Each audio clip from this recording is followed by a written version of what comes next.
Question C. At the beginning of each year, a man invests £5,000 in a savings account earning compound interest at the rate of 3% per annum. The interest is added at the end of each year. Find the total amount of his savings at the end of the 20th year, correct to the nearest pound.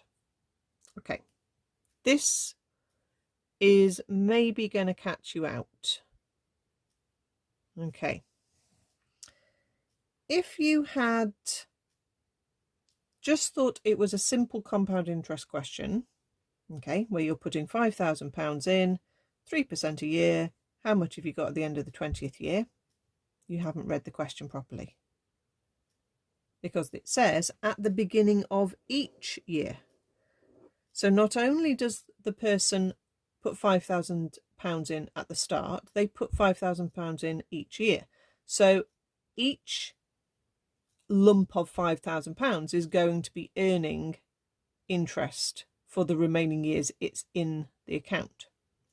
So, okay, we just have to be quite careful. I mean, this is the way I tackled it, but you might find a different way to set this out. So, at the start of year one, he's got £5,000. By the end of year one, he's got £5,000 times 1.03. Okay, hope you're okay with that decimal just being plucked out of nowhere. It's the original 5,000 and the extra 3%. So if you times it by 1.03, you work out what you've got in total. Now, at the start of year two, I'll not write the pound signs anymore. You've got 5,000 times 1.03. I'm not going to work that out. Plus another £5,000. Okay, because this is now the beginning of the second year. He's put another £5,000 in there. And because the interest is being just worked out at the end of each year, at the end of year two, he's got what he had at the start multiplied by 1.03 for the interest.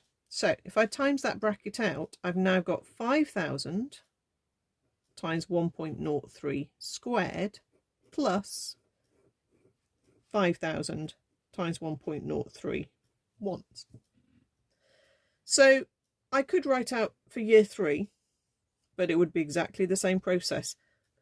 You add an extra £5,000 on, you put it all in a bracket, you times it by an extra 1.03, and you end up with 5,000 times 1.03 cubed plus 5,000 times 1.03 squared plus 5,000 times 1.03 to the 1.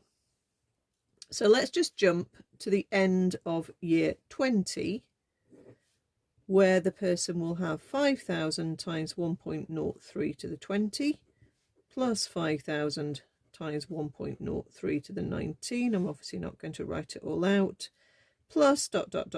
ending on plus 5,000 times 1.03 to the 1. Now, you could just type all that in the calculator. You could. I'm not going to, because there's a neater way to do it, which is if I write it from smallest